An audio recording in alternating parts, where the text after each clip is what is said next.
Alhamdulillahi Rabbil Alamin.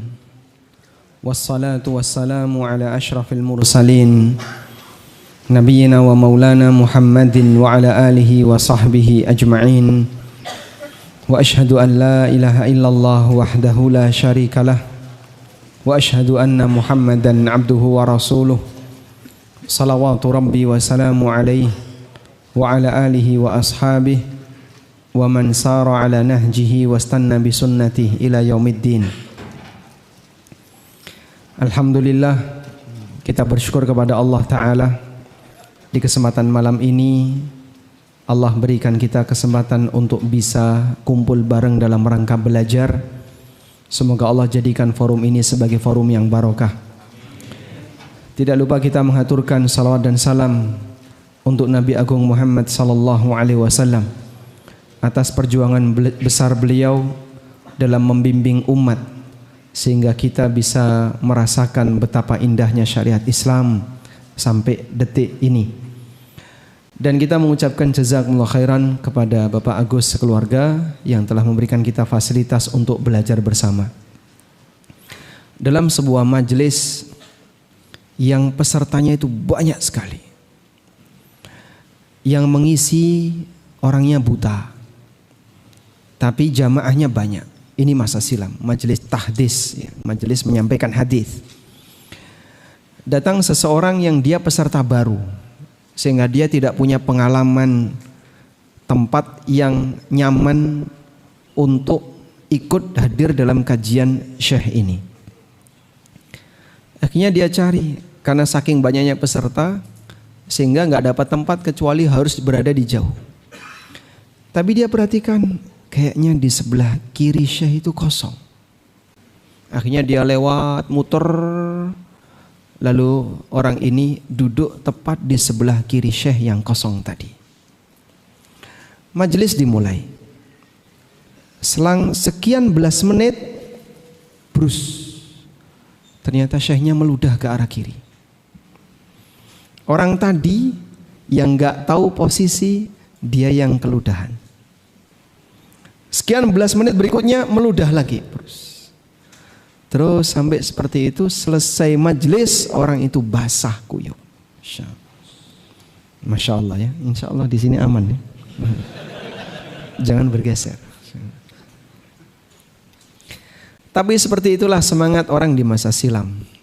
Sehingga meskipun barangkali dia kena resiko sedikit nggak nyaman, bahkan sampai diludahi oleh guru karena gurunya tidak tahu, beliau buta. Nabi beliau tidak bergeser. Nikmatnya ilmu menghilangkan rasa nggak nyamannya ketika dia sedang duduk belajar. Mungkin kaki kita nggak bisa selonjor, kesemutan, tempatnya terlalu padat, mau nyender keduluan yang masih muda, masya Allah. Ternyata juga nggak ada toleransi, mau geser gimana? Subhanallah, yang tua kan di tengah, yang muda di pinggir ya, Masya Allah. Tapi dia tetap sabar, alhamdulillah dapat tempat. Yang penting pokoknya saya bisa belajar. Sebab ilmu itu nikmat, dan kenikmatan ketika dirasakan oleh batin sampai bisa meringankan beban fisik. Makanya mungkin teman-teman yang berada di depan nggak dapat karpet, kedinginan nggak Pak? Tadi kedinginan ya, nanti lama-lama kan anget itu. Sehingga mungkin yang ada di depan, wah nggak dapat karpet, kena lantai secara langsung lebih dingin, tapi nggak masalah, saya sabar. Insya Allah mudah-mudahan nanti nilai keberkahannya makin besar. Anda bisa lihat dalam Al-Quran, apa kira-kira fadilah ketika seseorang itu bergeser di majelis ilmu? Allah mengatakan, tafassahu fil majalis yafsahillahu lakum. Berikan kelonggaran di majelis, geser, yafsahillahu lakum, maka Allah akan memberikan kelonggaran bagimu. Amalannya cuman geser. Ketika kita berada di majelis, terutama yang pesertanya banyak, padat, berat nggak kira-kira geser Pak? Ya. Bagi mereka yang mager berat, Pak. Aku kan sudah di sini. Apalagi kalau sudah dapat senderan, tempat pojok yang tidak bisa dilihat langsung oleh ustadz, sehingga ketika merem nggak kelihatannya, nyaman banget itu. Atau yang kena AC, sehingga dia ketika diminta geser berat. Tapi ketika dia rela untuk geser, apa janji Allah Subhanahu wa taala? Yafsahillahu lakum. Allah Subhanahu wa taala akan memberikan kelonggaran bagi kalian. Wa idza qila anshuzu fanshuzu. Dan kalau kamu disuruh berdiri, berdiri. Jadi ada perintah berdiri itu disebutkan dalam Quran. Ayo jamaah berdiri, merapat. Nanti kalau berdiri merapat gini suruh duduk, wah gak cukup. Tapi menyesuaikan. Yarfa'illahu alladhina amanu minkum walladhina utul ilma darajat. Allah mengangkat derajat orang-orang yang beriman di antara kalian dan derajat orang yang berilmu. Dan salah satu di antara ciri orang yang berilmu adalah dia beradab ketika di majelis. Dan orang itu akan dalam posisi memiliki adab ketika di majelis saat dia tawadhu. Manusia tawadhu suruh geser, geser. Suruh berdiri, berdiri. Suruh pulang, pulang. Suruh makan, makan. Kalau itu insya Allah lancar ya. Orang yang tawadhu dia tidak akan kesulitan ketika diminta apapun, nyaman. Itulah ciri orang yang tawadhu. Maka karena dia tawadhu diangkat derajatnya oleh Allah Subhanahu wa taala.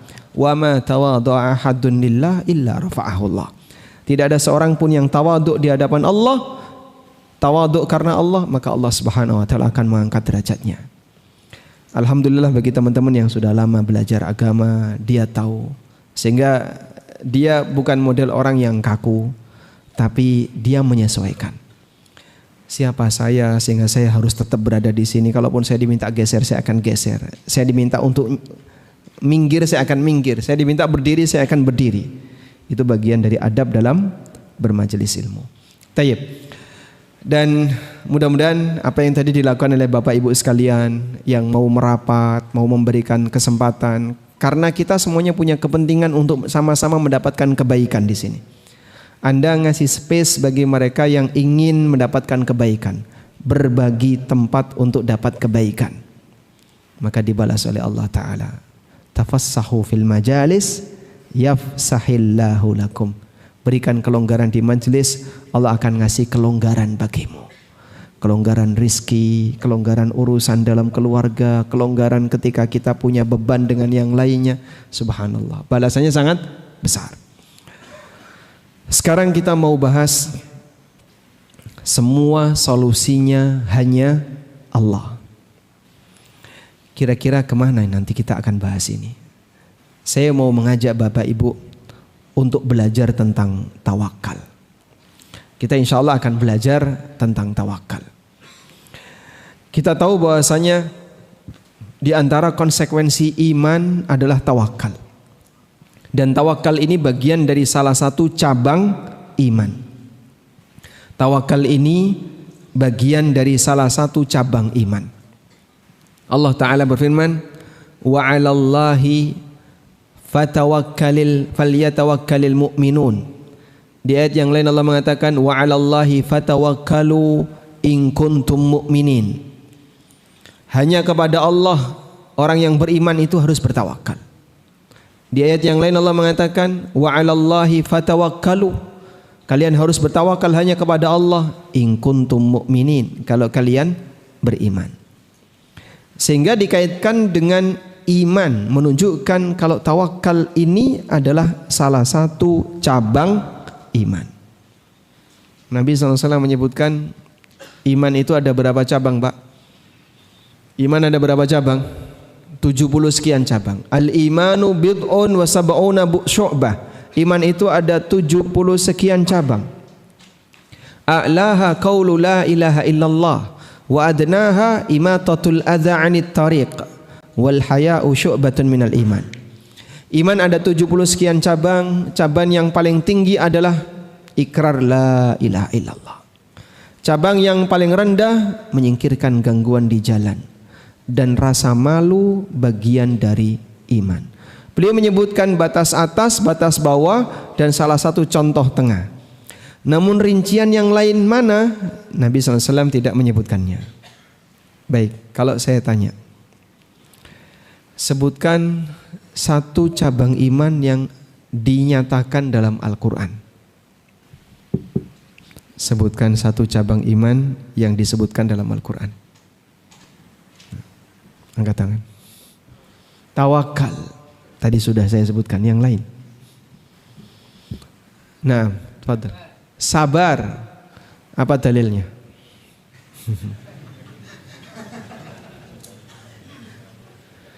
Apa dalilnya?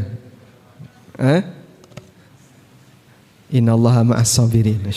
Dapat hadiah Bapak ya? Sabar bagian dari cabang iman.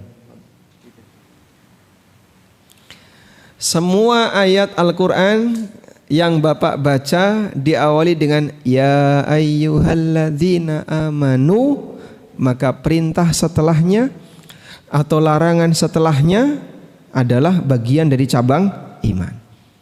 Sehingga kalau ada perintah ya ayyuhalladzina amanu sabiru wasabiru, wahai orang beriman bersabarlah, wasabiru dan selalu bertahan untuk sabar.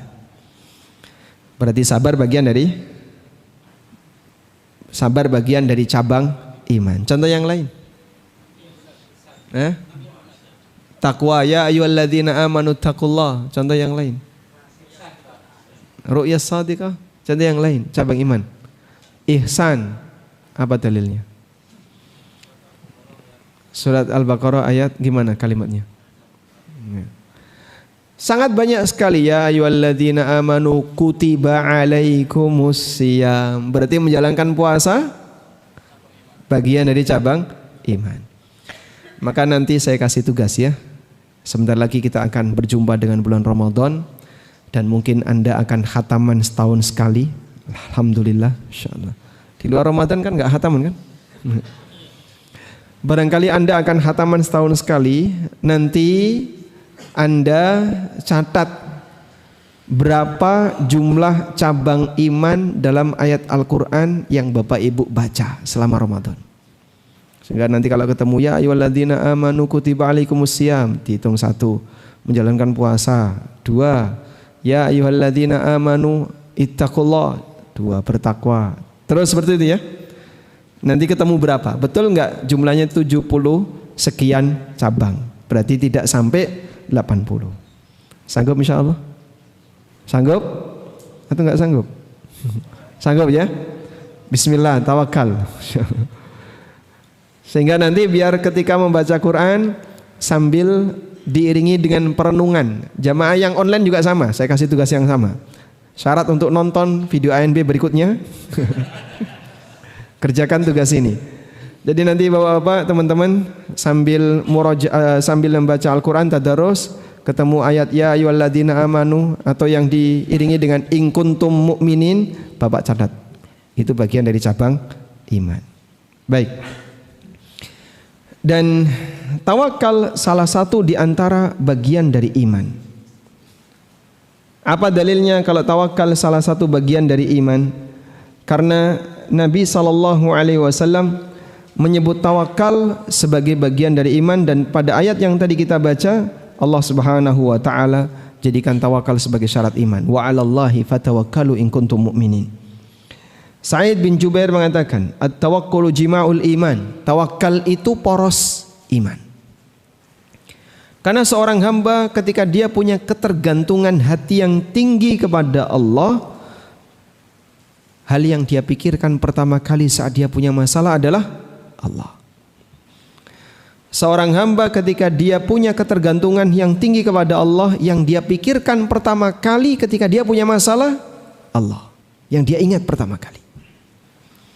Itu sama seperti misalnya Pak, ada orang yang punya penyakit tertentu, lalu dia minum obat hasil dari resep dokter.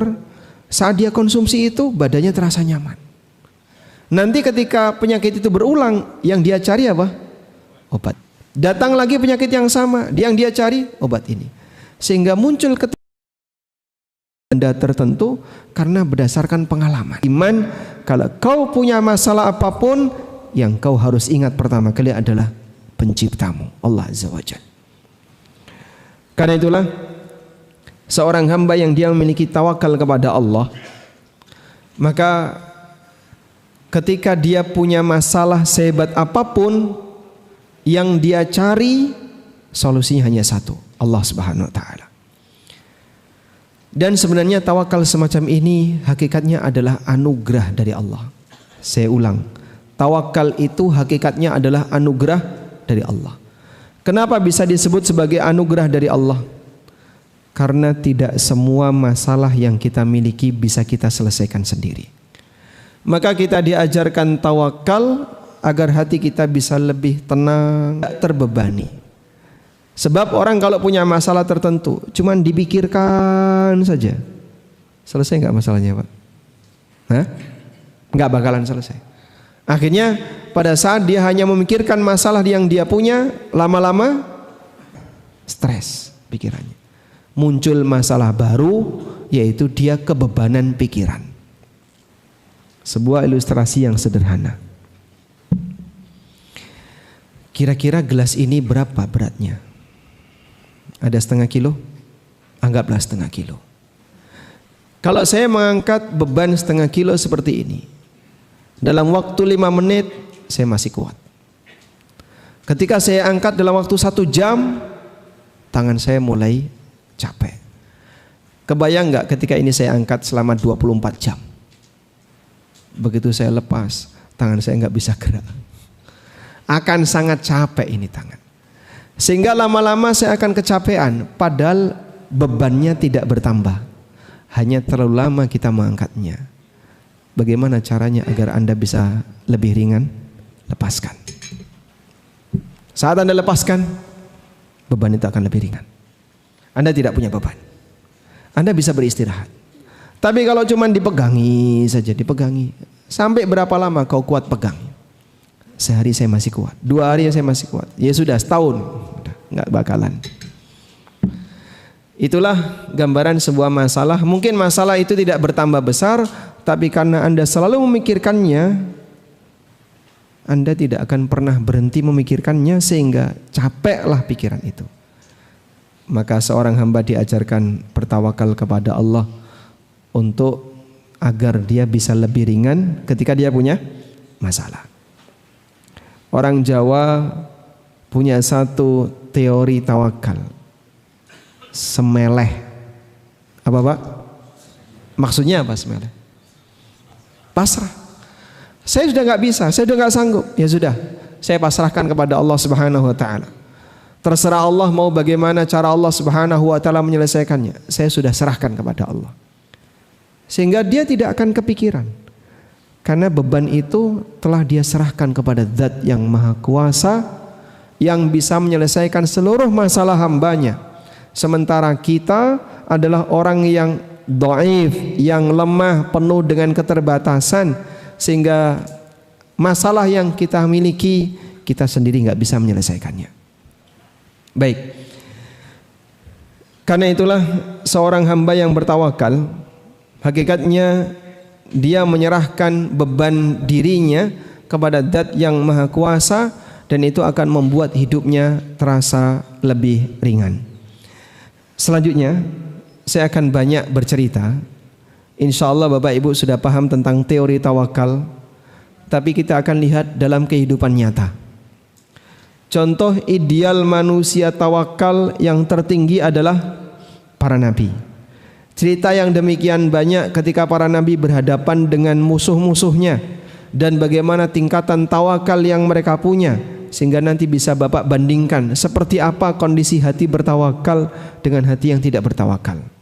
Saya awali dari kisah Nabi Ibrahim alaihissalatu wassalam. Nabi Ibrahim alaihissalatu wassalam, beliau menghancurkan berhala-berhala kaumnya. Dalam posisi ketika kaumnya tidak ada. Karena masyarakatnya itu punya kebiasaan apa? Mereka berburu di satu momentum tertentu. Satu kampung semuanya keluar untuk berburu. Ibrahim waktu itu juga termasuk dalam rombongan tadi. Tapi beliau mengatakan kepada masyarakatnya yang sedang berangkat berburu, faqala inni sakim, aku sedang sakit, sehingga minta izin pulang. Maka pulanglah Ibrahim. Sampai di rumah, Ibrahim kemudian melakukan pengerusakan terhadap berhala-berhala di masyarakatnya. Faja'alahum judzadan illa kabiran lahum la'allahum ilaihi yarji'un. Akan kami pukuli dan kami jadikan judzadan, serpihan kecil-kecil, illa kabiran lahum, kecuali berhala yang besar, la'allahum ilaihi yarji'un, agar nanti mereka kembali. Setelah dilakukan oleh Ibrahim, maka masyarakatnya balik. Mereka tidak punya alat bukti apapun untuk menuduh siapa pelaku perbuatan ini, sehingga mereka mengatakan, man fa'ala hadza bi alihatina, siapa yang melakukan perbuatan terhadap Tuhan-Tuhan kami ini? Di antara mereka mengatakan, qalu sami'na fatan yadhkuruhum yuqalu lahu Ibrahim. Kami dengar ada seorang pemuda yang sering nyinggung berhala-berhala kita ini, namanya Ibrahim.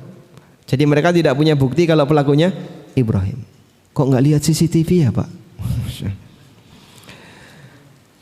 Maka indikator yang mereka gunakan cuma satu. Apa indikatornya? Saya pernah dengar ada seorang pemuda yang sering nyinggung berhala ini, namanya Ibrahim. Qalu fa'tu bihi ala ayunin nas. Datangkan Ibrahim di hadapan semua orang. Akhirnya dia datangkan. Kemudian mereka bertanya, a anta fa'alta bi alihatina hadza ya Ibrahim? Wahai Ibrahim, apakah kamu pelaku terhadap Tuhan-Tuhan kami ini? Apa jawab Ibrahim? Bal fa'alahu kabiruhum hadza fas'aluhu in kanu yantikun. Pelakunya kan yang paling besar ini. Coba tanyakan sama dia kalau dia bisa berbicara. Bal fa'alahu kabiruhum hadza fas'aluhum in kanu yantikun. Pelakunya adalah yang paling besar ini. Tanyakan sama mereka kalau mereka bisa bicara. Bohong enggak kayak gini, Pak? Bohong? Tidak. Hah? Ngajak berpikir gimana jalan keluarnya. Yang disampaikan oleh Ibrahim ini bohong enggak? Ketika Ibrahim ditanya. Fadhal. Masyaallah. Awan berdiri lagi karena yang di luar nggak bisa masuk. Tolong Awan yang sini masuk. Ini sih mana masih longgar, sebelah kanan depan masih longgar. Kanan depan, kanan belakang masih cukup longgar ya. Awan.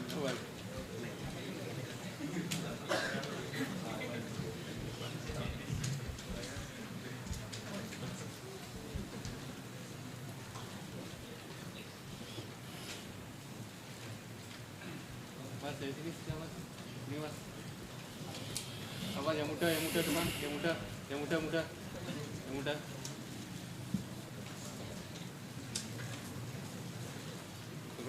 Nah, kita lanjutkan. Pada titik terakhir ketika Ibrahim alaihissalatu wassalam ditanya sama mereka, a anta fa'alta hadza bi alihatina Ibrahim? Apakah kamu yang melakukan tindakan ini kepada Tuhan-Tuhan kami wahai Ibrahim? Jawab Ibrahim, bal fa'alahu kabirum hadza fas'aluhum in kanu yantikun. Pelakunya kan yang besar ini. Coba tanyakan sama mereka kalau mereka bisa bicara. Apakah ini termasuk bohong? Hah? Bohong atau tidak? Bukan berbohong, tapi apa namanya? Mengasah berpikir. Maksudnya gimana? Ini namanya tauriyah. Tauriyah itu menggunakan kalimat yang dipahami berbeda oleh lawan bicara. Jadi bahasa lainnya, kalimat ambigu punya beberapa kemungkinan makna agar dipahami berbeda oleh lawan bicara. Jadi maksud Ibrahim seperti ini. Coba tanyakan sama mereka. Kalau mereka bisa bicara, jika mereka bisa bicara berarti pelakunya mereka. Kalau mereka nggak bisa bicara berarti pelakunya bukan mereka. Paham? Sehingga sebenarnya bohong atau tidak? Namanya apa ini? Tauriyah. Ibrahim mengatakan bal fa'alahu kabiruhum hadza. Pelakunya adalah yang besar ini. Fas'aluhum, coba tanyakan pada mereka, in kanu yantikun, kalau mereka bisa bicara. Berarti kalau mereka nggak bisa bicara, mereka bukan pelakunya. Itu sama seperti bapak misalnya pulang mancing, Masya Allah, karena sudah larut malam. Sampai rumah ditanya sama istrinya, dari mana pak? Masjid. Tanya sama masjid itu, kalau dia bisa ngomong. Berhubung masjidnya nggak bisa ngomong, berarti saya tidak dari masjid. Paham? Paham atau tidak?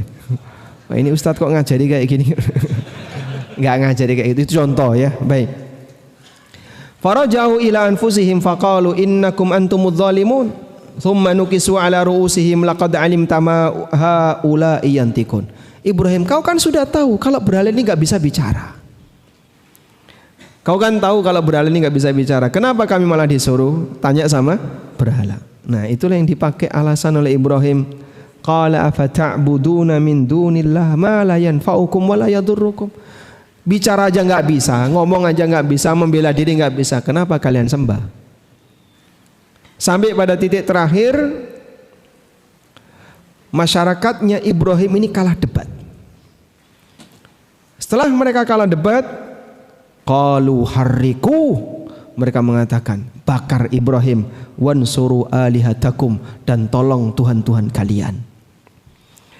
Kalau Bapak lihat ya, perdebatan dalam Al-Quran tidak pernah ada ceritanya Pak, para nabi dan ahlul haq kalah debat, nggak pernah ada. Mungkin mereka kalah kuasa, tapi mereka tidak pernah kalah hujah. Pemilik kebenaran mungkin saja kalah kuasa, tapi tidak pernah kalah hujah. Jadi kalau masalah debat, ahlul haq zahirin alal haq, mereka menang di atas kebenaran. Imam Ahmad ketika debat dengan Mu'tazilah, itu kan kalah telak Mu'tazilah. Begitu kalah ketika debat, Imam Ahmad dicambui sampai pingsan. Kemudian beliau dimasukkan ke dalam penjara. Begitu beliau sadar, di momen yang berikutnya diajak debat lagi. Kemudian orang Mu'tazilah kalah debat, dicambui lagi. Sepanjang sejarah kaum muslimin, ahlul haq mungkin saja kalah kuasa, tapi mereka tidak pernah kalah hujah. Ibrahim menang debat, dibakar. Nabi Musa alaihissalam menang debat di depan Fir'aun, diusir. Dan banyak lagi peristiwa di mana para nabi ketika menang debat di hadapan kaumnya, mereka diusir dari kaumnya, mereka diusir dari kampung halamannya, dan seterusnya. Maka yang namanya ahlul haq mungkin saja kalah kuasa, tapi mereka tidak pernah kalah hujah. Sehingga para asatidzah Ahlussunnah yang mereka sampaikan kebenaran, dicari celahnya, sisi mana kok bisa disebut bibit teroris, tidak nemu. Ya sudah, ketinggian bibit teroris, diturunin bibit radikal, tidak nemu juga. Ketika nggak nemu, akhirnya diperkarakan. Sudahlah, di posisi ketika kalah hujah, tapi kita tidak, di posisi ketika kalah kuasa, tapi Ahlussunnah tidak pernah kalah hujah. Sehingga Anda kalau lihat perdebatan dalam Al-Quran, para nabi selalu dalam posisi menang, tapi karena umatnya lebih berkuasa, mereka lebih banyak jumlahnya, lebih punya posisi, akhirnya para nabi itu tersingkir dari sisi kalah kuasa. Makanya kalau ada teman-teman yang saya sudah hijrah tapi di kantor saya nggak ada teman, sendirian, diasingkan, dikucilkan. Para nabi dulu seperti itu. Mereka bahkan lebih hebat penderitaannya dibandingkan kamu, dan kamu tidak lebih mulia daripada para nabi. Maka sabar. Baik. Hingga pada titik ketika Nabi Ibrahim alaihissalam mau dibakar, mereka membuat api yang besar. Saking besarnya api itu sampai ketika mereka mau melemparkan Ibrahim, itu tidak dilempar langsung, tapi pakai manjanik. Tahu manjanik Pak? Alat pelontar ketapel besar. Kenapa? Saking besarnya kobaran api itu. Dalam sebagian riwayat sampai diceritakan, burung yang terbang di atas api itu jatuh, mati. Saking panasnya. Seperti apa Pak? Wallahu alam. Ya mungkin bisa jadi itu hanya berita Israiliyat. Namun Ibrahim dimasukkan ke dalam api, pakai alat pelontar. Nah, ada satu riwayat yang ini menunjukkan bagaimana tawakalnya Ibrahim alaihissalatu wassalam. Pada saat Nabi Ibrahim alaihissalatu wassalam mau dilemparkan ke dalam api, Jibril datang kepada beliau. Lalu Jibril menawarkan kepada Ibrahim, "Ya Ibrahim, alaka minni hajah." Wahai Ibrahim, kau butuh pertolonganku tidak? Ya Ibrahim, alaka hajah. Wahai Ibrahim, Jibril datang kepada Ibrahim menawarkan diri. Wahai Ibrahim, kau butuh apa? Di posisi ketika Ibrahim mau dilemparkan ke dalam api, Jibril menawarkan diri. Ini bukan manusia yang menawarkan diri, Pak, malaikat. Dalam keadaan ketika beliau siap untuk dilemparkan ke dalam api, Jibril mengatakan, "Ya Ibrahim, alaka hajah." Wahai Ibrahim, kau butuh pertolongan? Kau butuh apa? Lihat jawaban Ibrahim. Bagian ini yang mau kita catat. Ibrahim mengatakan, "Amma ilaika fala." Kalau kepada kamu saya nggak butuh. Subhanallah. Tawakal hati kayak apa ya Pak, kayak gini Pak? Didatangi seorang malaikat. Kita saja yang mungkin ketika dalam kondisi terjepit tiba-tiba ada bayangan yang nggak jelas ya. Bisa saja itu jin menawarkan diri, "Bapak butuh apa?" Oh, senang sekali, Masya Allah. Sudah ada pick up saya sekarang. Ternyata korin saya datang, Masya Allah. Ini malaikat menawarkan kepada Ibrahim alaihissalam, "Ama ilaika fala." Kalau kepadamu saya nggak butuh. Subhanallah. Sehingga saat Jibril menawarkan diri, "Kau butuh apa? Saya siap. Tinggal perintahkan apapun." Coba siapa yang sanggup melawan Jibril? Tidak mungkin manusia bisa melawan Jibril. Ibrahim tinggal bilang, "Padamkan api itu atau masukkan semua itu orang-orang ke dalam api." Bisa nggak? Mudah sekali bagi Jibril. Kau ambil tuh semua orang tuh di kampung tuh yang mau bakar saya, masukkan mereka ke dalam api. Sangat mungkin. Tapi itu tidak dilakukan oleh Ibrahim. "Ama ilaika fala." Kalau kepadamu aku nggak butuh. Apa kata Jibril? "Idzan fas'al rabbak." Kalau begitu silahkan kau berdoa kepada Allah. Maka beliau berdoa kepada Allah dengan satu kalimat, "Hasbiyallah wa ni'mal wakil." Aku pasrahkan diriku kepada Allah dan Dia sebaik-baik zat yang dipasrahi. Dalam situasi puncak, ketika bahaya itu mengancam sampai pada tingkatan menghilangkan nyawa, maka yang diingat cuma satu, Allah. Yang menawarkan diri seorang malaikat yang punya kemampuan luar biasa, gak perlu untuk dibandingkan. Tinggal andaikan itu terjadi, disentil aja mati semua itu. Tapi Ibrahim mengatakan, "Ama ilaika fala." Kalau kepadamu aku gak butuh. Aku hanya bertawakal kepada Allah. Akhirnya Allah Subhanahu wa taala memberikan pertolongan kepada Ibrahim. "Qulna ya naru kuni bardan wa salaman ala Ibrahim." Kami perintahkan, wahai api, jadilah dingin dan berikan keselamatan bagi Ibrahim. Ada dua yang diperintahkan oleh Allah di sini. Jadi dingin, dan yang kedua keselamatan. Dingin saja Pak, mungkin tumpukan kayu di situ masih berbahaya. Karena Ibrahim mau dilempar. Bisa jadi ketika kayunya mungkin ada yang tajam, ada yang berbahaya, bisa saja menusuk badan Ibrahim. Tapi Allah Subhanahu wa taala jadikan kobaran api itu memberikan keselamatan bagi Ibrahim alaihissalam. Sebuah contoh bagaimana tawakal seorang hamba di posisi ketika dia dalam keadaan sangat terjepit, bala bantuan ada di hadapannya, dan itu bukan makhluk biasa, tapi beliau tetap bergantung kepada Sang Kuasa, Allah Azza wa Jalla. Cerita yang kedua, cerita ini mungkin sangat ma'ruf, Bapak Ibu barangkali sudah sering mendengarnya, tentang kisah Ibunda Hajar radhiyallahu anha. Manusia atau seorang wanita berhati yang lebih kuat dibandingkan baja. Dibandingkan lelaki zaman sekarang mungkin gak ada apa-apanya. Beliau luar biasa tawakalnya. Ditinggal berdua antara beliau dengan bayi yang masih merah. Dan Ibrahim hanya memberikan bekal beberapa makanan dan air. Lalu beliau pergi. Sebagai seorang wanita yang normal ngejar suaminya. Apa kau tinggalkan kami di sini tanpa ada kehidupan apapun? Ibrahim diam saja. Tetap melanjutkan perjalanan. Pertanyaan diulang, Ibrahim tetap diam saja. Beliau melanjutkan perjalanan. Pertanyaan diulang ketiga kalinya, Ibrahim tetap diam saja. Hajar faham, kayaknya pertanyaan yang perlu diganti. Sehingga beliau bertanya, apa pertanyaannya? Apakah Allah yang memerintahkan kamu seperti ini? Allahu amaraka bihadza. Apakah Allah yang memerintahkan Anda untuk melakukan seperti ini? Ibrahim hanya memberikan jawaban. Hajar hanya memberikan, ketika ditanya kepada Ibrahim hanya memberikan satu jawaban. Naam, iya. Lalu beliau melanjutkan perjalanan.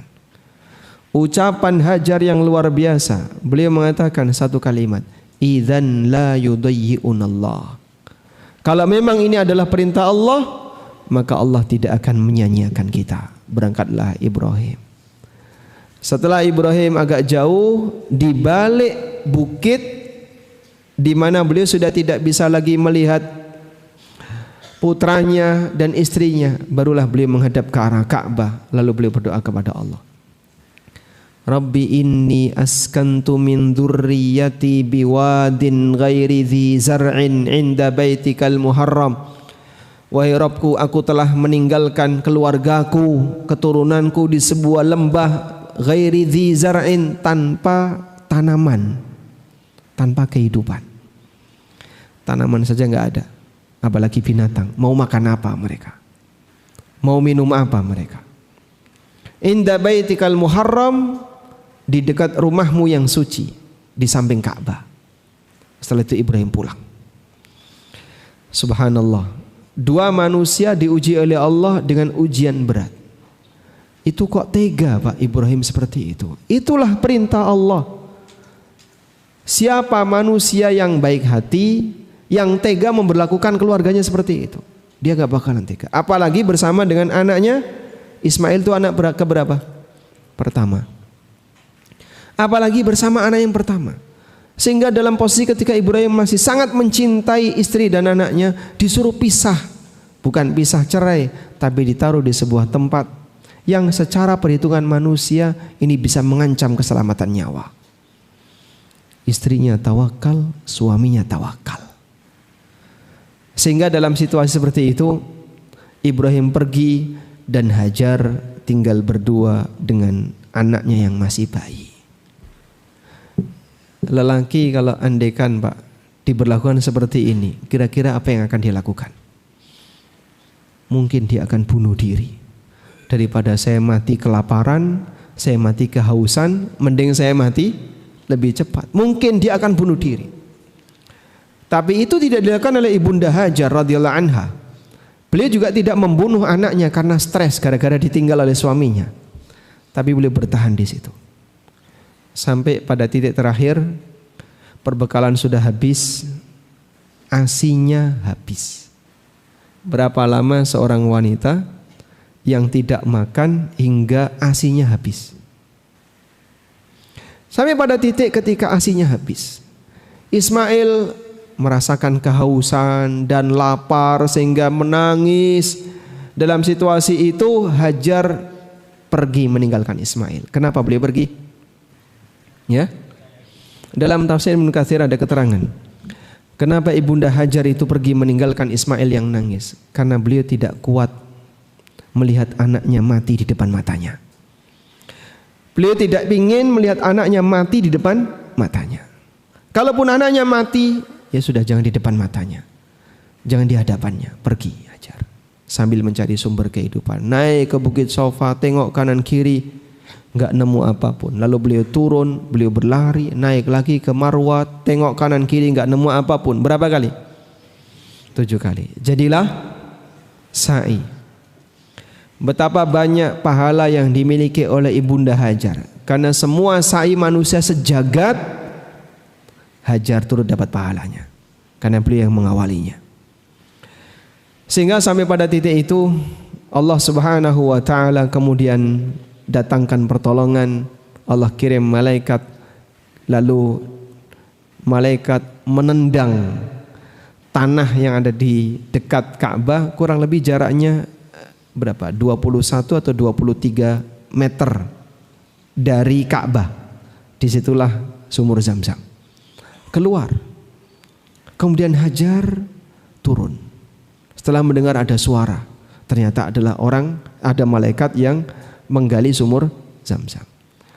Lalu malaikat ini mengatakan, la takhafid dhai'ah, kamu jangan takut terlantar, karena diperhatikan oleh Allah Subhanahu wa taala. Baik. Yang jadi pelajaran kita adalah hati yang demikian kuat pada saat ditinggal oleh suaminya dengan bekal yang sangat terbatas, satu kalimat yang hanya diingat, idzan la yudayyi'unallah. Kalau memang ini adalah perintah Allah, maka Allah mustahil akan menyanyiakan kita. Makanya para jamaah haji yang menjalankan kewajiban agama, menjalankan rukun Islam yang kelima, pada saat dia berangkat untuk haji, Anda sedang menjalankan perintah Allah. Gimana Pak? Sudah sepuh, sudah lemah, sudah tawakkal 'alallah. Idzan la yudayyi'unallah. Allah tidak akan menyanyiakan kita. Di posisi ketika Anda sedang menjalankan perintah Allah Subhanahu wa taala. Baik. Sekarang kita beralih ke kisah yang ketiga. Cerita ketiga dialami oleh Nabi Musa bersama kaumnya. Nabi Musa alaihissalam ingin menyelamatkan Bani Israel dari penjajahan Fir'aun. Maka setelah Musa berusaha untuk menyadarkan Fir'aun dan berikut orang-orang Mesir, yang masuk Islam sangat terbatas. Sisanya bertahan kafir. Ada yang masuk Islam seperti istrinya Fir'aun. Siapa namanya? Asia. Ada orang juga di kalangan keluarga Fir'aun yang masuk Islam, yang dia pernah membela Musa saat debat dengan Fir'aun. Tukang sihir Fir'aun juga masuk Islam. Sehingga dari apa yang didakwahkan oleh Musa membawa hasil tapi tidak utuh. Sebagian di antara orang-orang Mesir masuk Islam. Tapi kekuatan Fir'aun terlalu besar untuk dilawan. Bala tentara Fir'aun sangat banyak. Sehingga Allah Subhanahu wa taala memberikan solusi. Mereka tidak mungkin bertahan selamanya di sini. Mereka harus dipindahkan. Allah Subhanahu wa taala berfirman di surat Asy-Syu'ara, wa auhayna ila Musa an asri bi'ibadi innakum muttaba'un. Kami wahyukan kepada Musa, berangkatkan hambaku di waktu malam, karena kalian akan dikejar. Fa arsala fir'aunu fil madaini hasyirin. Lalu Fir'aun mengumpulkan pasukannya dari berbagai macam daerah, fil madain, dari berbagai macam daerah. Peleton sana, mungkin apa? Cabang sana, semuanya kumpulin jadi satu. Pasukannya dikumpulkan semuanya.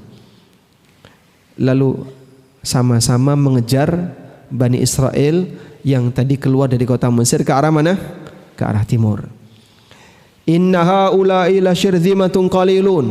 Maka para pasukan ini dengan sangat sombong mengatakan, Bani Israel itu sedikit jumlahnya, kita ganyang semuanya. Wa innahum lana laghaizun, mereka telah bikin kita murka. Wa inna lajami'un hadirun, kita sudah memberikan peringatan bagi mereka. Baik. Lalu Allah katakan di sini, fa akhrajnahum min jannati wa uyun wa kunuzin wa maqamin karim kadzalika wa awrathnaha Bani Israel. Kami keluarkan Fir'aun dan bala tentaranya itu dari kebun-kebun dan mata air dan harta perbendaraan serta posisi kerajaan yang tinggi. Mereka ada yang jadi raja, mereka ada yang jadi menteri, semuanya dikeluarkan oleh Allah. Maksudnya gimana?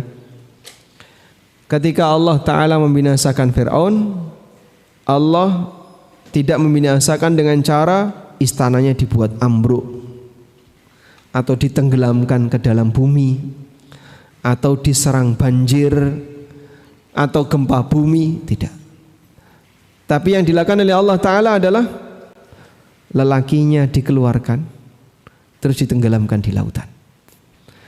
Sehingga Mesir hanya tertinggal perempuan, orang lemah, anak-anak, dan harta. Al-jaza'u min jinsil amal, balasan sejenis dengan amal. Dulu waktu Firaun berkuasa, Bani Israel disembelih yang laki-laki.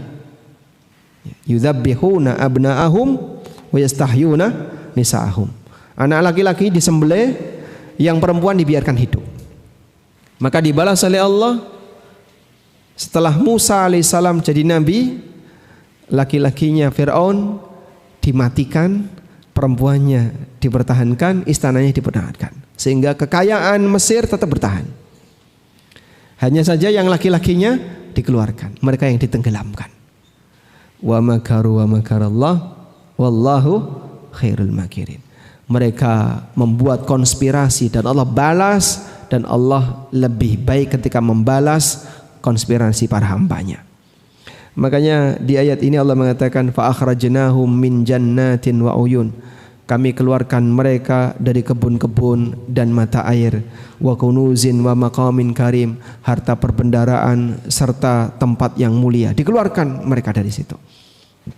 Untuk selanjutnya nanti akan dibinasakan oleh Allah Subhanahu wa taala. Baik. Cerita lengkapnya bagaimana? Kita akan dengarkan adzan Isya terlebih dahulu. Wassallallahu ala nabiyyina Muhammadin wa ala alihi wa sahbihi wasallam.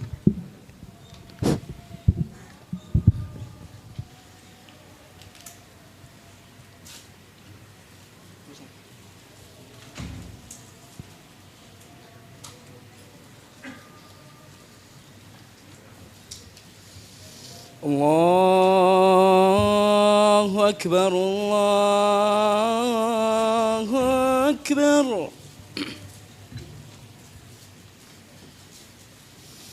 Allahu Akbar, Allahu Akbar. أشهد أن لا إله إلا الله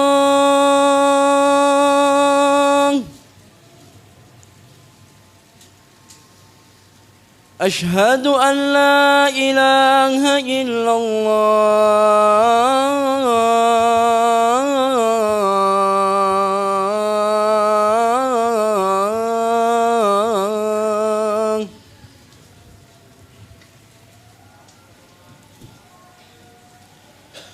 أشهد أن محمدا رسول الله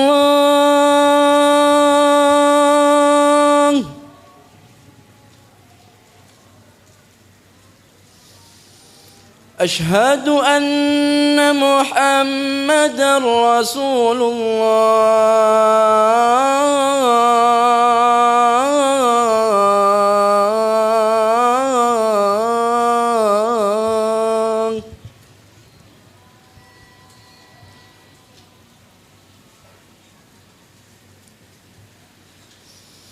حي على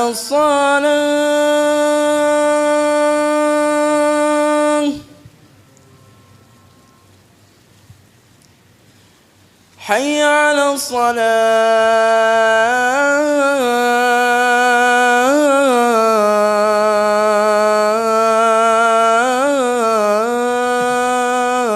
الصلاة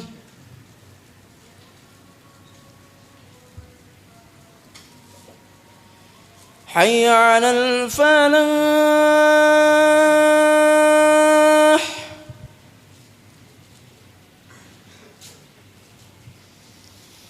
حي على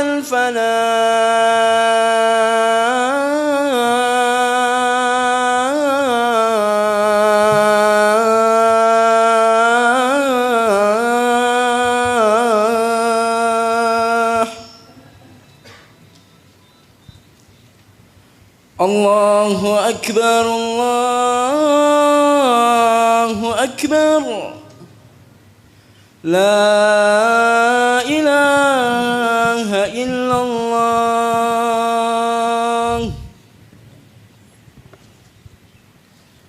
Allahumma shalli ala Muhammad.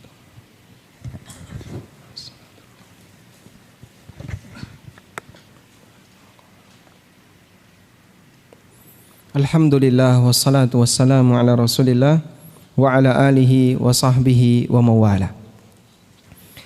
Allah Subhanahu wa taala berfirman, "Fa akhrajnahum min jannatin wa uyun wa kunuzin wa maqamin karim. Kadzalika wa awrathnaha Bani Israil." Kami keluarkan mereka dari kebun-kebun, maksudnya adalah dari negeri Mesir yang penuh dengan kebun, banyak mata air di sana. Wa kunuzin, dan harta perbendaraan, yaitu istana yang mereka miliki, wa maqamin karim, dan posisi yang mereka punya. Sehingga Fir'aun dalam hal ini dia mengambil sikap bodoh. Ketika dia melihat Bani Israel sudah selamat, tapi dia punya emosi yang lebih, sehingga dia ingin tetap mengejar. Andai kan Fir'aun itu balik, Pak, dia tetap jadi raja. Tapi dia nggak balik. Gimana yang dia lakukan? Tetap ngejar. Disitulah Allah Subhanahu wa taala menutup kecerdasan seseorang dengan emosinya, sehingga emosi yang besar itu membuat dia mengambil sikap dan keputusan yang bodoh. Seluruh pasukannya masuk ke tengah lautan, lalu Allah Subhanahu wa taala menutupnya, tenggelam semuanya. Andaikan begitu dia sampai di tepi laut, ternyata Bani Israel sudah berhasil, sementara dia belum masuk ke dalam lautan yang dibelah tadi, terus dia mundur balik ke Mesir, masih bisa menikmati kerajaannya, masih bisa jadi raja, masih bisa menikmati kekayaannya, tapi dia tetap nekat maju, mati semuanya. Fa'atba'uhum musyrikin. Kemudian Allah Subhanahu wa taala mengatakan, ketika Bani Israel sudah keluar dari Mesir, mereka mengikuti Bani Israel ke arah timur. Berarti gerakannya ke mana? Ke arah timur. Nah, pada saat mereka ke arah timur, Bani Israel tertahan di tepi Laut Merah. Dari arah barat pasukan Fir'aun datang. Falamma tara al-jam'an, maka dua pasukan saling melihat. Pasukan Musa melihat ke arah Bani Israel, pasukan Bani Israel melihat ke arah pasukan Fir'aun melihat ke arah Bani Israel. Sehingga saling melihat. Apa yang terjadi? Qala ashabu Musa, orang yang berada di sekitar Musa ketakutan. Lalu mereka mengatakan, inna lamudrakun, kita pasti ketangkap. Mau lari kemana? Depan lautan, belakang pasukan bersenjata. Maju mati, mundur mati. Sehingga dalam situasi mereka ketakutan seperti itu, mereka mengatakan kepada Musa, qala ashabu Musa, inna lamudrakun. Orang-orang yang berada di sekitar Musa mengatakan, kita pasti akan ketangkap. Sekarang Anda bisa lihat bagaimana tawakal yang tinggi yang dimiliki oleh seorang nabi. Dalam situasi seperti itu, apa yang dikatakan oleh Musa? Qala kalla inna ma'iya rabbi sayahdin. Musa mengatakan, gak bakalan. Inna ma'iya rabbi, sesungguhnya Allah bersamaku, sayahdin, dan dia akan memberikan petunjuk kepadaku. Bapak lihat di sini, Pak. Musa tidak mengatakan, tenang, ada tongkat. Apakah beliau mengatakan seperti itu? Tidak. Tawakal beliau bukan ke tongkat, ketergantungan beliau bukan kepada benda, tapi tawakal dan ketergantungan beliau kepada Allah Ta'ala yang Maha Kuasa. Sehingga dalam situasi yang demikian terdesak, ditambah lagi dengan ketakutan yang dialami oleh sekitarnya. Takut itu menular nggak, Pak? Takut itu menular. Sebagaimana berani juga menular. Orang yang berani bisa ikut takut gara-gara temannya takut. Orang yang takut bisa ikut berani karena temannya berani. Maka dalam situasi seperti itu, Musa ditakut-takuti oleh orang di sekitarnya. Kita akan ketangkap. Tapi Masya Allah, beliau tidak ikut-ikutan ketakutan. Sehingga beliau tetap bertahan. Bukan karena masalah keberanian, tapi karena masalah tawakal. Sehingga Musa mengatakan, inna ma'iya rabbi sayahdin, Allah bersamaku dan dia akan memberikan petunjuk kepadaku. Tawakalnya Musa kepada siapa? Allah. Allah akan memberikan petunjuk kepadaku. Anda lihat di sini. Apakah Musa sudah tahu apa yang harus dilakukan ketika itu? Belum. Kenapa? Ya. Karena Musa bertawakal, Allah akan memberikan petunjuk kepadaku. Sampai titik ini belum ada petunjuk. Maka ini dalil bahasanya mukjizat itu tidak bisa datang atas selera Nabi, tapi murni karena perintah dari Allah. Sehingga Allah Subhanahu wa taala memerintahkan Nabi itu untuk melakukan sesuatu, jadilah sebuah mukjizat. Kalau nggak ada perintah, nggak jadi. Tongkat Musa hanya tongkat benda biasa. Sepanjang tidak ada perintah dari Allah, maka tongkat itu tidak berfungsi sebagaimana fungsi mukjizat. Makanya ketika Musa wafat, tidak ada yang melanjutkan fungsi tongkat Musa. Siapa yang memfungsikan tongkat Musa setelah beliau wafat? Ada? Ada enggak nabi yang melanjutkan dakwahnya Musa setelah Musa wafat? Siapa? Bukan Nabi Harun. Harun meninggal sebelum Musa. Nabi Isa jauh sekali. Sebelum Isa masih banyak nabi. Nabi siapa? Yusha bin Nun. Nabi Yusha bin Nun ini kan yang mendampingi Musa ketika mencari Khidir, yang diceritakan di surat Al-Kahfi. Beliau Yusha bin Nun ini yang melanjutkan dakwahnya Musa pasca Musa wafat. Tapi tidak ada ceritanya Nabi Yusha bin Nun kemudian memanfaatkan tongkat Musa untuk melanjutkan mukjizat Musa. Karena mukjizat para nabi itu berhenti sejak nabinya meninggal, kecuali satu nabi, Nabi Muhammad SAW, melalui mukjizat apa? Al-Quran. Baik. Sehingga dalam situasi seperti ini Musa alaihissalam hanya bisa bertawakal kepada Allah. Allah bersamaku dan Allah akan berikan petunjuk kepadaku. Fa'auhayna ila Musa anidrib bi'asakal hajar anidrib bi'asakal bahar. Maka kami wahyukan kepada Musa, pukulkan tongkatmu ke arah lautan, fanfalaqa, maka lautan itu terbelah. Fakana kullu firqin kataudil azim, belahan itu seperti gunung yang tinggi. Jadi Pak, air ini enggak hilang ke laut yang lain, tidak, tapi air ini ngumpul ke atas. Sehingga seperti at-taud artinya gunung, seperti gunung yang tinggi, al-azim. Ini ada jalan, dan itulah yang dilewati oleh Bani Israel. Wa azlafna thammal akharin wa anjayna Musa wa man ma'ahu ajma'in. Lalu kami tenggelamkan kaum yang lain di tempat itu. Dikejar sama orang-orang sombong tadi yang mereka bilang innahum lasyirzimatun qalilun. Bani Israel cuma sedikit orangnya, kita ganyang semuanya. Akhirnya mereka mati semuanya. Laki-lakinya dikeluarkan oleh Allah, sementara istananya utuh, kekayaannya utuh, banyak wanita di situ juga masih utuh, orang-orang lemah ada di situ. Mesir kosong dari orang kuat laki-laki. Semuanya ikut dalam pasukan yang mengejar Bani Israel, tenggelam semuanya, mati. Makanya dalam sebagian riwayat disebutkan bahwasanya setelah Fir'aun ditenggelamkan, Allah perintahkan kepada Nabi Yusha bin Nun untuk balik ke Mesir. Tapi balik muter ke arah jauh ya, ke utara, kan ada sambung dulu ya. Kemudian mengambil perbendaharaan harta yang dimiliki oleh Fir'aun, sehingga tidak ada perlawanan yang berarti. Karena yang dihadapi wanita, anak-anak, orang-orang lemah. Akhirnya mereka berhasil membawa kekayaan Bani Israel berupa emas dan seterusnya. Itulah yang menjadi alasan kenapa Bani Israel punya kekayaan emas yang banyak. Hasil dari mengambil hartanya Firaun, hartanya orang Mesir. Sampai bisa jadi patung pedet. Ya, patung pedet Pak. Yang dibuat oleh siapa? As-Samiri. Itu kan urunan emas-emas yang dimiliki oleh Bani Israel, dikumpulin semuanya, lalu kemudian dilebur, jadilah patung anak sapi. Emas sebanyak itu Pak, dari mana Pak? Yaitu dari hasil mereka mengambil yang dimiliki oleh kekayaan yang dimiliki oleh Firaun. Baik. Namun di sini yang ingin kita jadikan sebagai dalil tentang bagaimana tawakalnya Musa. Di saat semua orang ketakutan, Musa punya satu prinsip. Apa tadi?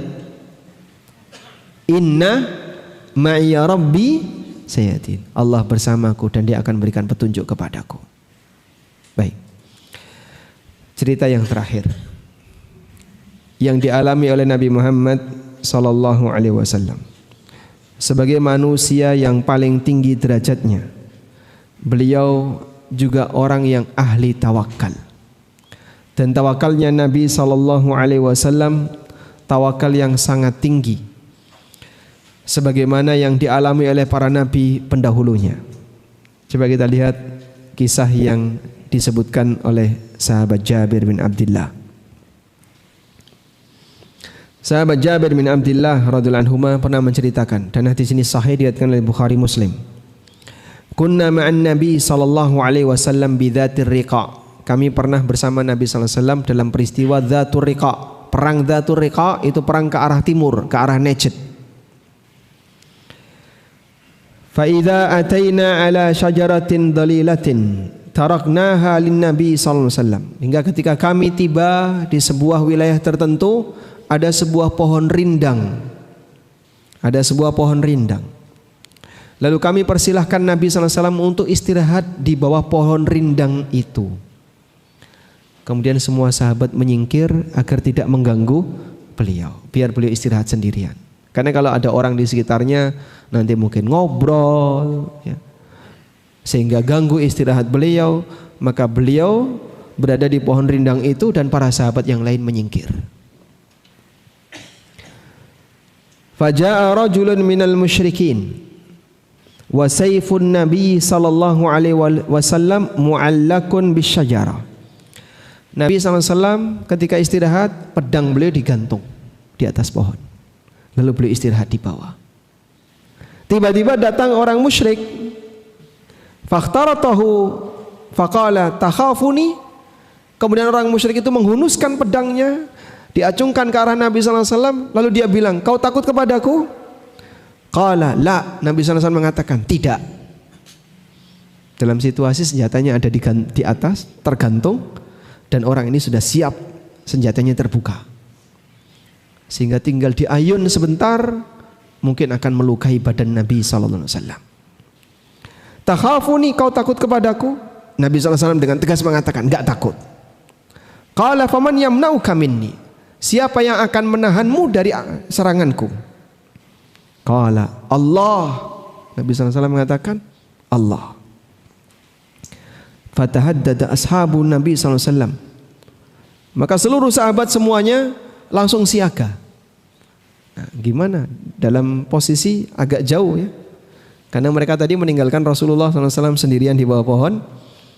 Tiba-tiba datang serangan mendadak orang musyrik mengacungkan senjatanya ke arah Rasulullah SAW. Kemudian Nabi SAW ketika ditanya sama orang ini, faman yamna'uka minni, siapa yang akan menghalangimu dari seranganku? Nabi SAW mengatakan, Allah. Yang akan menghalangi adalah Allah. Kemudian si orang musyrikin ini gemeteran sampai pedangnya terjatuh. Lalu diambil oleh Rasulullah SAW. Gantian sekarang, diacungkan ke arah orang musyrikin tadi. Dan beliau tanya, faman yamna'uka minni, sekarang siapa yang bisa menahan seranganku kepadamu? Orang musyrik ini minta maaf, lalu memuji-muji Rasulullah SAW. Engkau adalah orang yang baik hati, engkau ini, sehingga dia minta perlindungan kepada Rasulullah SAW. Masya Allah. Itulah contoh bagaimana hati yang tawakal. Ketergantungan pertama yang dia sebut pada saat dalam kondisi terjepit, nama yang dia sebut adalah Allah. Karena hanya Allah yang bisa memberikan solusi bagi para hamba. Dia maha kuasa atas segala sesuatu. Innaha ala kulli syai'in qadir.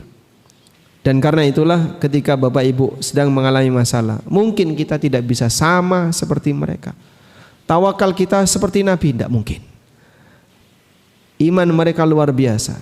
Dan tawakal itu berbanding lurus dengan iman. Namun setidaknya kita bisa belajar bagaimana cara mereka bertawakal. Pada prinsipnya kembalikan semuanya kepada Allah Subhanahu wa taala. Wallahu taala alam. Mungkin itu yang bisa kita sampaikan. Semoga apa yang kita sampaikan ini bermanfaat. Wassallallahu ala nabiyyina Muhammadin wa ala alihi wa sahbihi wasallam. Alhamdulillahirabbil alamin. Jazakallahu khairan Ustaz atas penyampaian materinya. Ivan, ada yang langsung bertanya ke Ustaz pakai mic sebelum ana bacakan pertanyaan dari Ahwat. Tafadhol.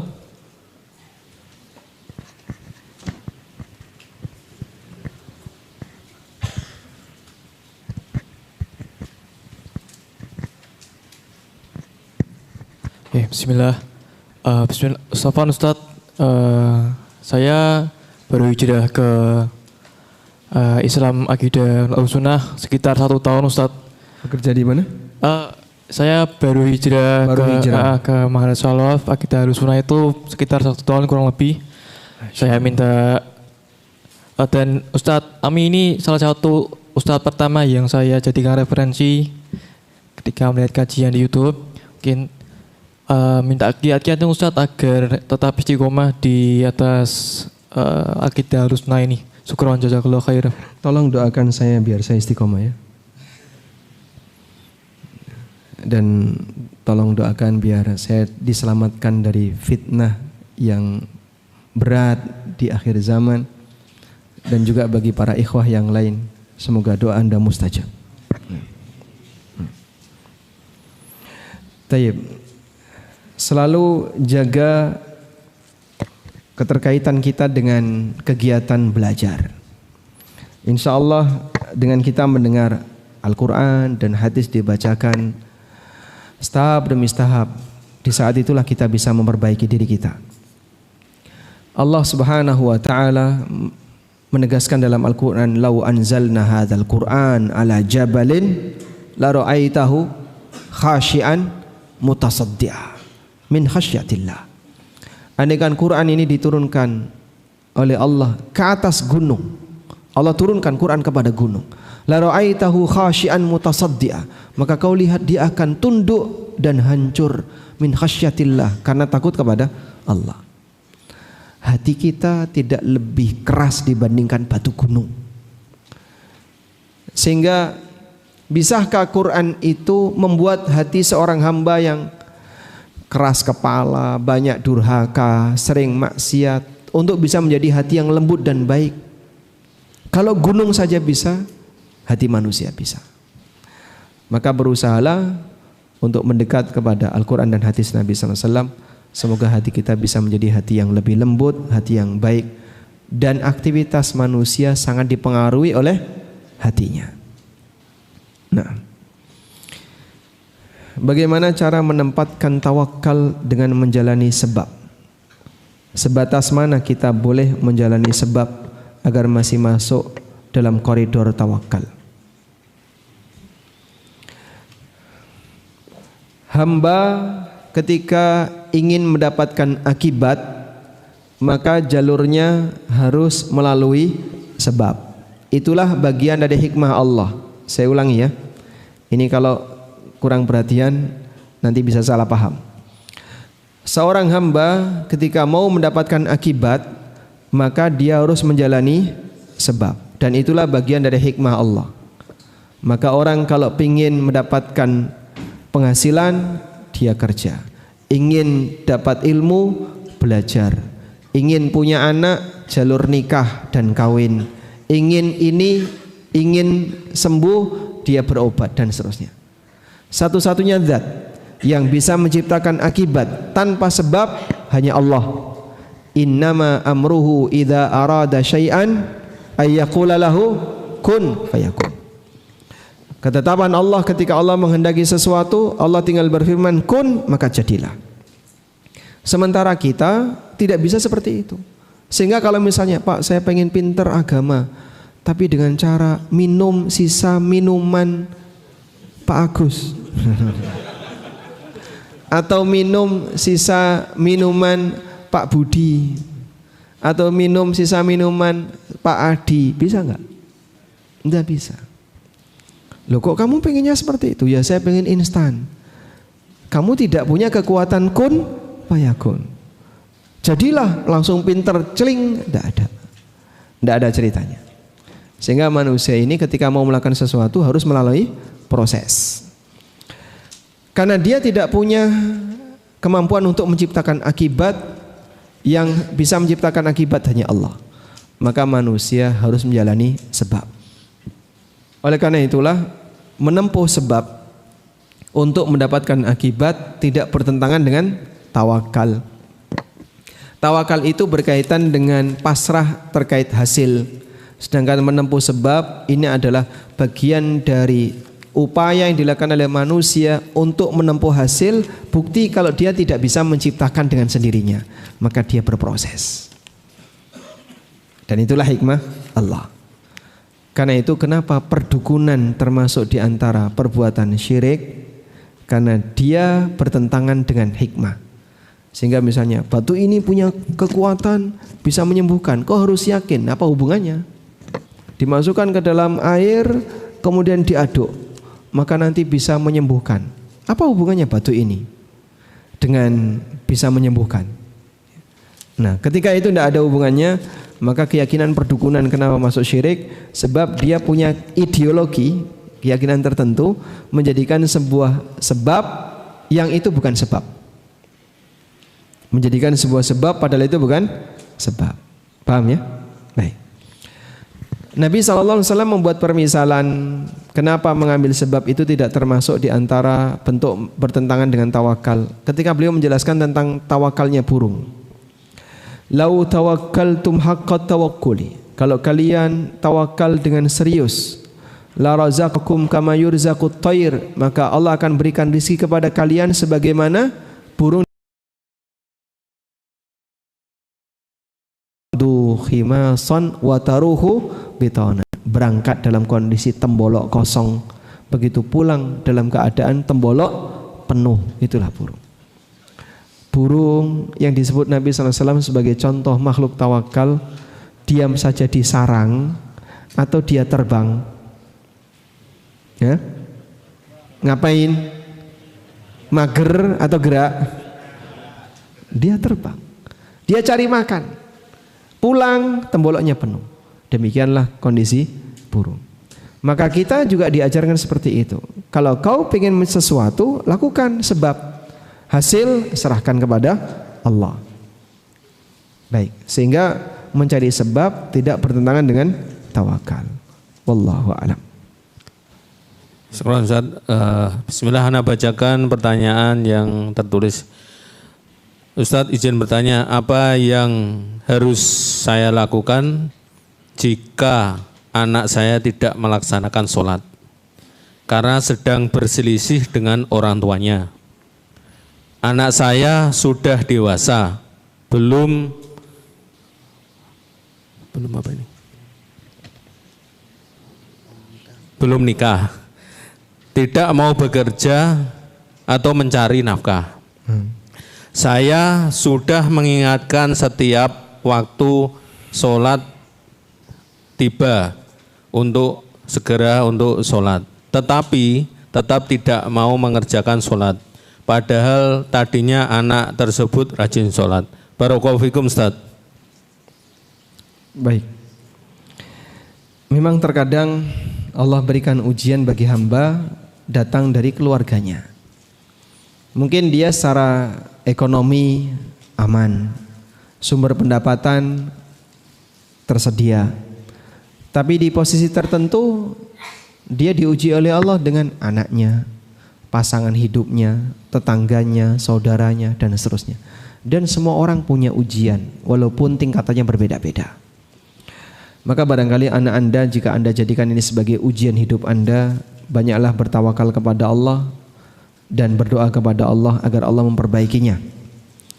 Allah Subhanahu wa taala mengatakan dalam Al-Qur'an, "Wa ja'alna ba'dakum li ba'din fitnah atasbirun."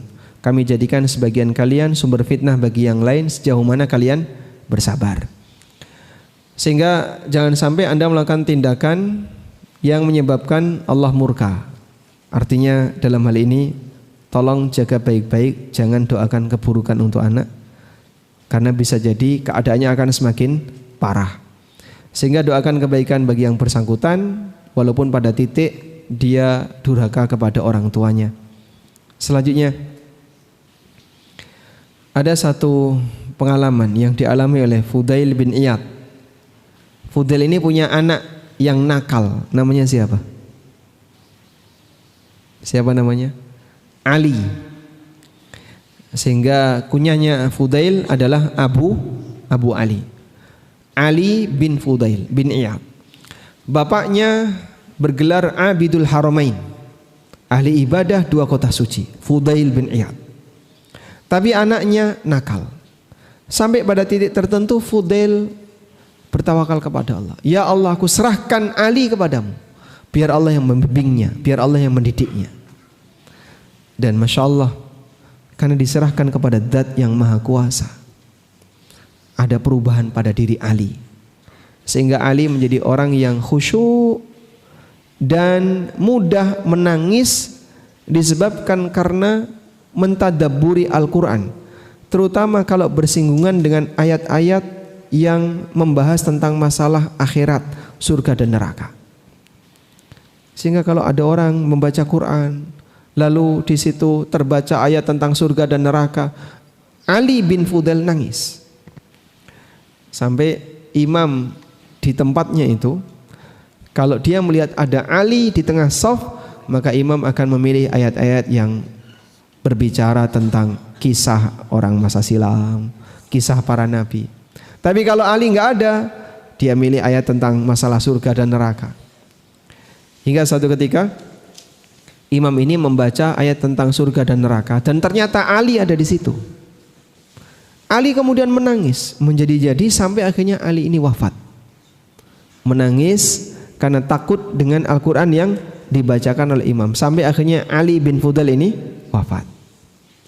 Akhirnya beliau bergelar Qatilul Quran, korbannya Quran, karena meninggal disebabkan menangis karena merenungkan ayat yang membahas tentang masalah surga dan neraka. Demikian kisah yang ma'ruf tentang Ali. Tapi kita bisa mengambil satu pelajaran. Kalau memang Anda sudah putus asa, saya sudah nggak sanggup lagi Pak berhadapan dengan anak saya sudah berusaha untuk mendidik dengan baik, mengarahkan dengan baik, tapi sekarang dia malah melawan bapaknya atau melawan ibunya, disuruh sholat tidak mau. Ketika disuruh sholat makin kuat perlawanannya, diberi tindakan tegas dia nanti ngegas.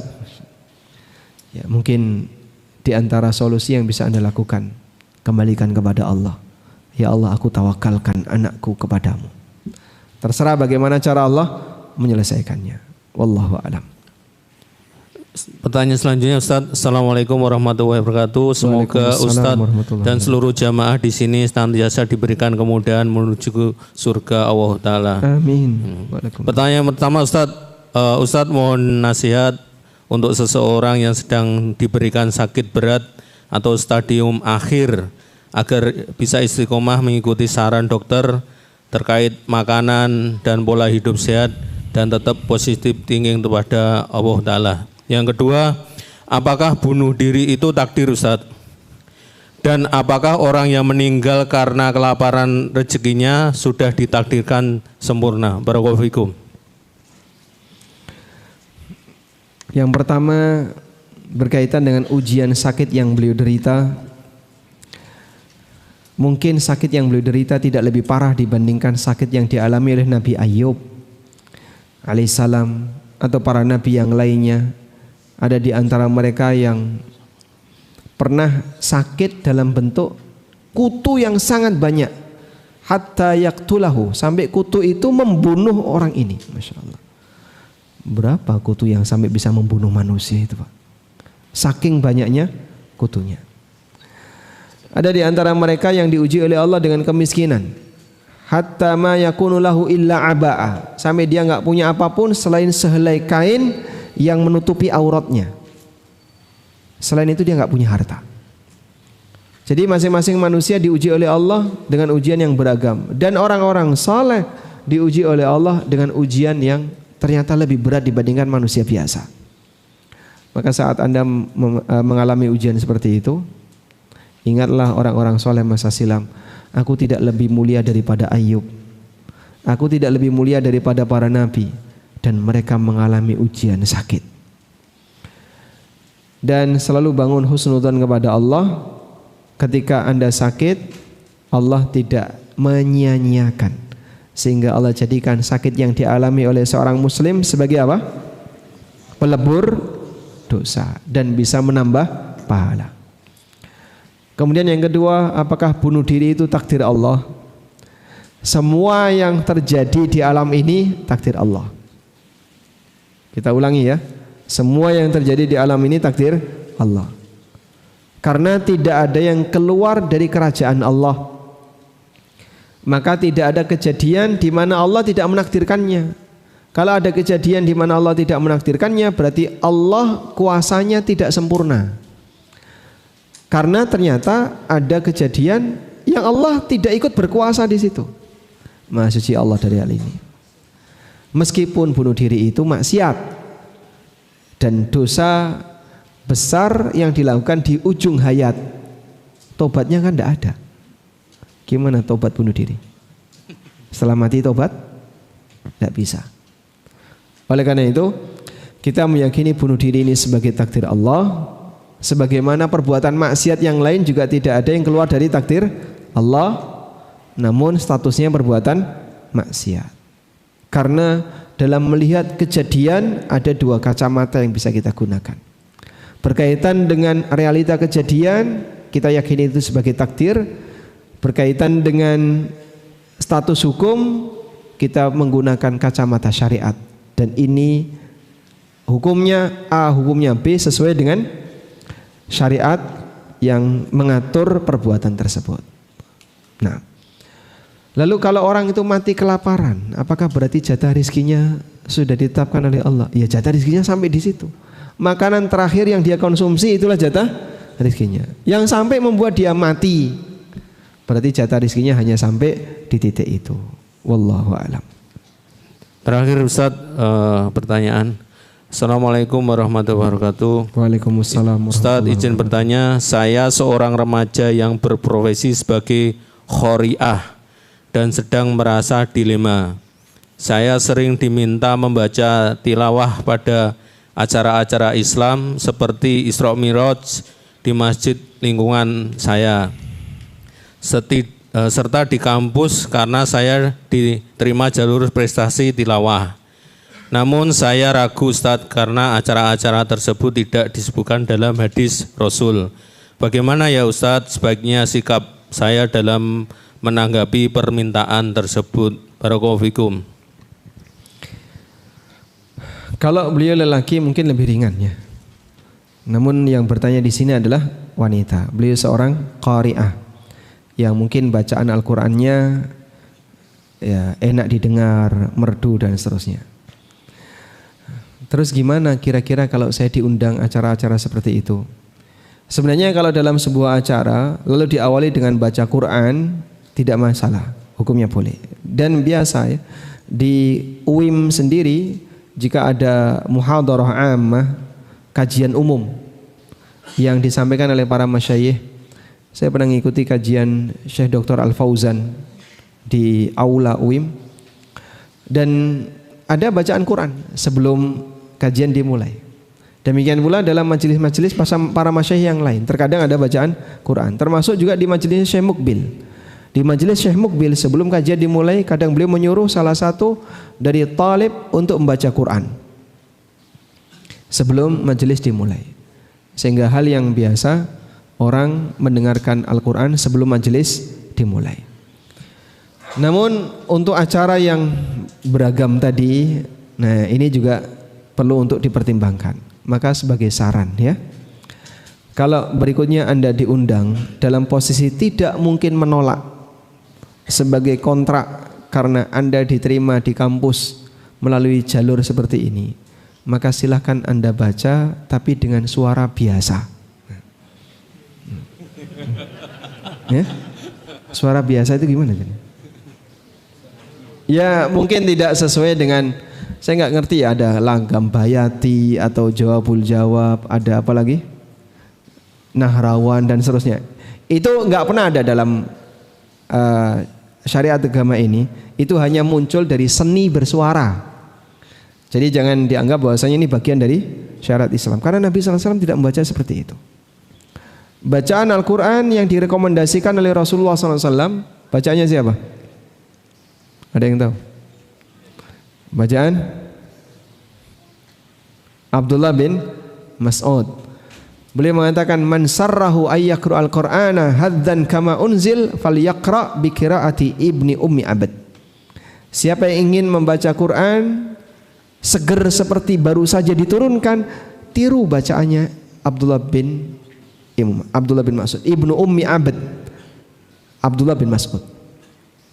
Kayak apa Pak suaranya Abdullah bin Mas'ud? Ya wallahu alam, enggak ada rekamannya. Tapi bukan seperti yang pakai tamtid ya, dipanjangkan ya, terlalu berlebihan. Sehingga yang sederhana saja. Jadi Anda baca yang sederhana. Uji coba ya, besok diundang lagi atau tidak. Kalau mereka kecewa, loh bacaanmu kok seperti ini? Ada perubahan, Masya Allah. Yang penting kan teksnya tidak berubah makna kan? Justru seperti itu yang dituntunkan. Sehingga baca biasa saja. Misalnya seperti gaya Imam Masjidil Haram atau Imam Masjid Nabawi. Sehingga landai biasa, tidak terlalu tinggi rendah, tidak. Wallahu a'lam. Baik, mungkin itu yang bisa kita sampaikan. Semoga Allah Subhanahu wa taala memberikan keberkahan bagi setiap usaha yang kita lakukan untuk meniti hidayah, dan semoga Allah limpahkan kepada kita jalan hidayah dan istiqamah. Wa sallallahu ala nabiyyina Muhammadin wa ala alihi wa sahbihi wa sallam. Wa akhiru da'wana alhamdulillahi rabbil alamin. Wassalamu alaikum warahmatullahi wabarakatuh.